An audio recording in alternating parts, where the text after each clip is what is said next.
Bismillahirrahmanirrahim. Assalamualaikum warahmatullahi wabarakatuh. Rabbi sholli sodri wa yassirli amri wa halul uqdatam min lisani yafqahu qawli.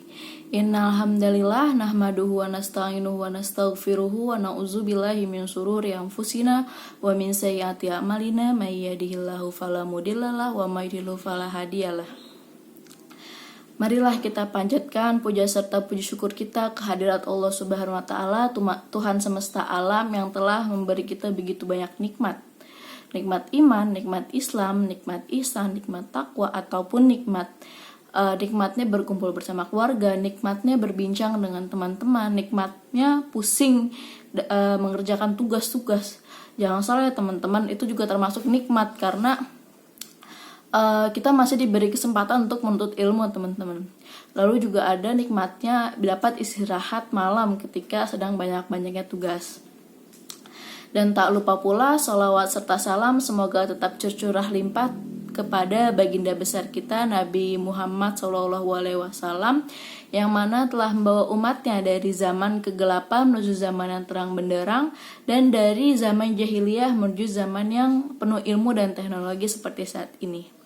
Baiklah teman-teman, tanpa membuang-buang waktu lagi, langsung saja ya. Di sini saya akan membawakan sedikit ceramah mengenai cyberbullying. Dari kata bullying, teman-teman pasti udah nggak asing kan. Bullying itu sendiri merupakan tindakan yang merugikan orang lain, seperti mencela, menghina, menghardik, memusuhi ataupun bertindak kekerasan terhadap orang lain.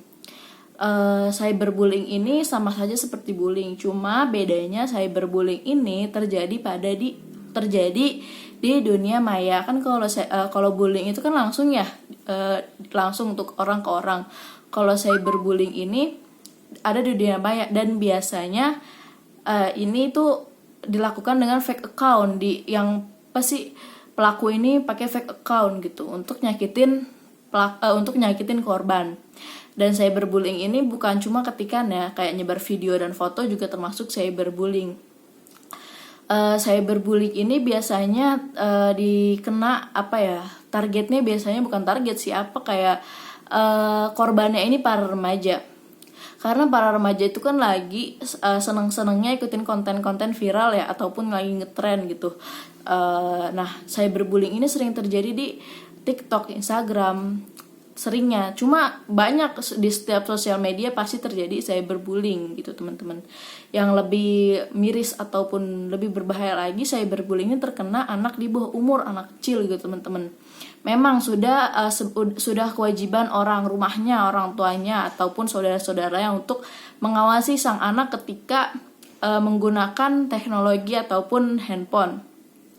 Tapi kan mungkin saja orang tuanya itu sibuk dan anaknya ini rewel, jadi langsung dikasih aja lah handphone. Banyak ya kejadian kayak gitu orang tua sekarang, sama-sama sibuk ibu bapaknya, jadi anaknya itu lebih sering bersama handphone gitu. Nah, ketika anak ini yang masih bawah umur ini kena cyberbullying, itu nggak bagus banget teman-teman untuk kedepannya. Mentalnya bisa kena nih, bisa terganggu, bisa mungkin di depan nanti dia jadi orang yang nggak pede, nggak berani, ataupun jadi orang yang nggak dibutuhin gitu, karena dari kecil udah kena bulian ini terus gitu teman-teman. Padahal kan di Islam sendiri itu, Islam kan cinta damai ya teman-teman. Ketika kita berlaku baik terhadap sesama, teman kita ataupun hewan ataupun yang lainnya yang diciptakan oleh Allah sang pencipta pun akan melakukan hal baik terhadap kita. Itulah hukum timbal balik hablum minallah dan hablum minanas teman-teman.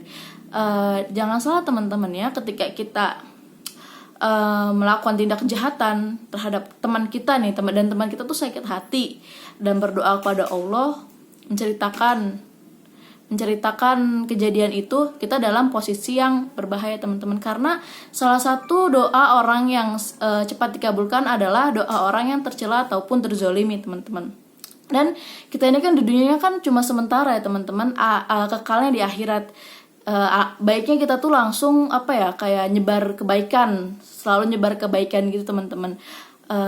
Terus ada juga ketika kita nauzubillah, ini contoh aja teman-teman, masuk neraka dan teman kita ini masuk surga, dan teman kita ini bakal jadi bukti ke Allah, ataupun bilang, ya Allah, teman saya ini di neraka sering berbuat baik, suka berbuat baik, suka ngingetin saya untuk selalu berbuat baik, berbuat kebaikan, ataupun sharing-sharing ilmu. Dan dari hal itu insya Allah kita bisa ditarik masuk surga, teman-teman. Makanya udahlah, kita perbanyak teman aja, berbuat baik terhadap sesama.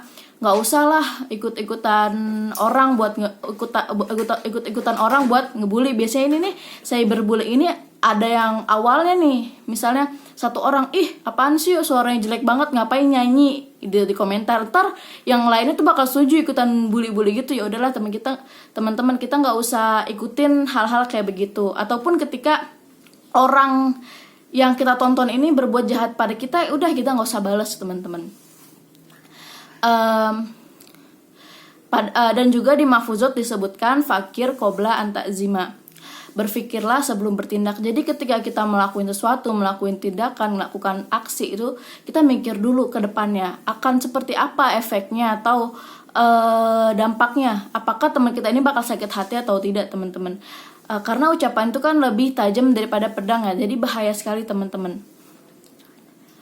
Ketika kita udah terlanjur melakukan cyberbullying ataupun ngebully orang gitu, langsung kayak udahlah minta maaf aja, nggak usah gengsi. Walaupun teman sendiri kan biasanya banyak ya, alah ke teman inilah nggak apa-apa, biarin dia juga paham itu tuh. Ataupun dijadiin bilang baper gitu kan, semenjak ada kata baper kata maaf hilang ya, teman-teman ya. Padahal bilangnya itu cuma bercandaan. Padahal ketika orang tersebut udah sakit hati, berarti kan itu kan bukan udah jadi bahan candaan lagi ya, teman-teman.